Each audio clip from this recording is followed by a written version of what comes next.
What is Poppy's real identity? You see, Poppy Playtime holds many mysteries, and one of the greatest of them all is Poppy herself. We don't know her identity, her backstory, and there are many questions which will be answered later in this video. So hey there, I'm Jeeps, and today we dive into the theories and mysteries behind Poppy from Poppy Playtime. Now diving straight in, who is Poppy? Well, Poppy is the first toy ever created by Playtime Co. She was a doll with blue eyes, a powder blue gown, and deep red hair that smelled like poppy flowers, thus the name Poppy. She was created in 1950 and was meant to be a toy that could have conversations with young girls, technology that was unfamiliar at the time. And we even see a marketing advertisement of her in the opening of chapter 1. Now throughout all 3 chapters of Poppy Playtime, we only see Poppy a few times, and in those few times, we only learn a few things about her. For example, how she was trapped in the case we found her in for a long time, who trapped her, and how she was tortured alongside the other toys. Very little can be learned by the story we are given by Poppy, but if you look deeper, you'll realize that there is much more to this than there seems. And one of the greatest ways to do this is by looking into my favorite section of Poppy Playtime's lore, the VHS tapes.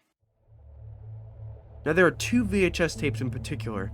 The first one being the restricted tape that was posted on Mob Entertainment's YouTube channel, which shows some type of experiment taking place with Poppy.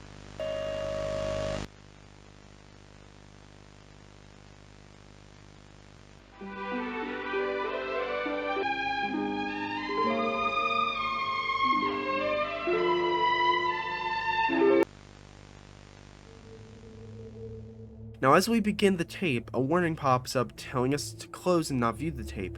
Of course we continue, and this shows us the steps to maintaining a Poppy Playtime doll. And everything seems normal until we see a clip where Poppy is getting what seems to be some type of box removed from her back, which is followed by glitching text saying "let me go." And just real quick, at the time of recording this, I'm editing, and I took a look at the footage again, and you can actually see Poppy in the background, which of course confirms that this person asking to be let go is Poppy.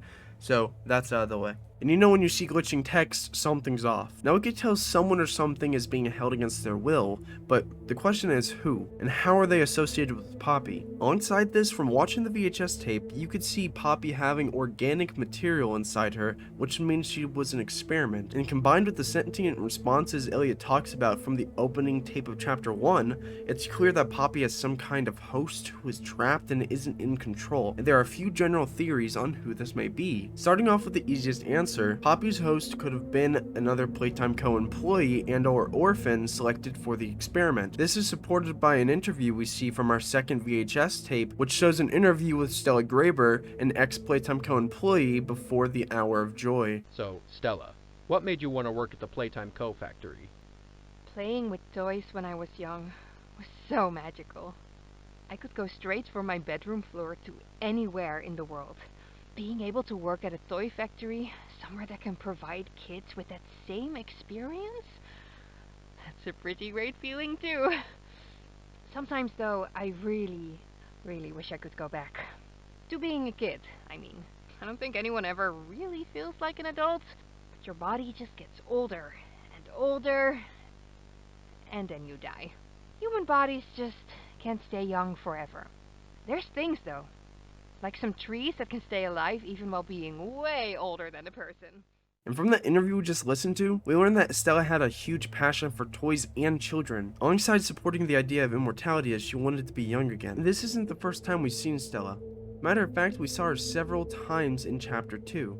The slides would go down, the intercom voice, notes, and even VHS tapes from chapter 3. This is because Stella was the head of Playcare, which worked between the game station and Playtime Co.'s on-site orphanage. This is proven from a VHS tape where parents are adopting a child and Stella is managing the adoption, alongside the fact that the train we take at the end of chapter 2 leads you to the Playcare. But this theory is quickly debunked, as Stella would have had to been a Playtime employee sometime before 1950, when the Poppy Playtime advertisements and dolls were released. However, she would have been a good candidate. Now the second theory, which is quite short, is that Poppy is Elliot's ex-wife.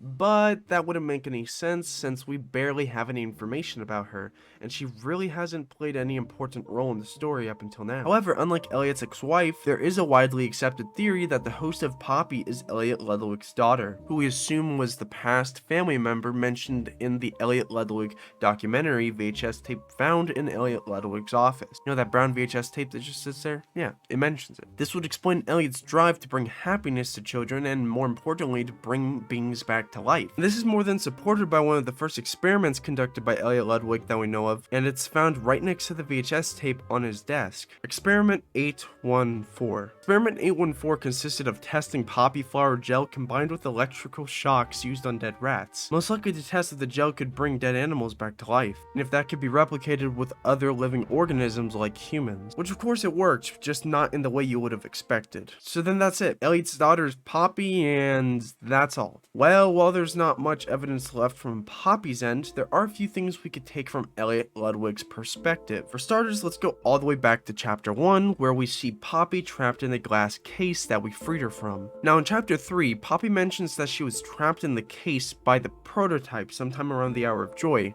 when all the entities in the facility got released. How does the prototype connect to Poppy? Well, I believe, alongside many other theorists, that the prototype may be Elliot Ludwig, as during the time of experiment 1006, he would have had to been at least 80 to 90 years old, and it was common for older employees to become experiments. Now brace yourself and stay with me because this may sound confusing, but basically, we know that the company opened in 1930 and that Mommy Longlegs was experiment 1222, created in 1991. So if experiment 1006 taking place before experiment 1222 combined with Elliot Ludwig's old age, the two add up to one another, and this also explains why the prototype would trap Poppy in a glass case, taught a father's love, to protect her from the chaos within the facility during and after the Hour of Joy. So my brain is practically on the verge of insanity because the prototype may connect to Elliot, and Elliot may connect to the Poppy, and Poppy might connect to Elliot's daughter. It's just a whole rabbit hole I don't want to go down, but I'm going down it anyway. Anyways, this is the real identity behind Poppy from Poppy Playtime and the many theories that have been established over time, and honestly, with what we know,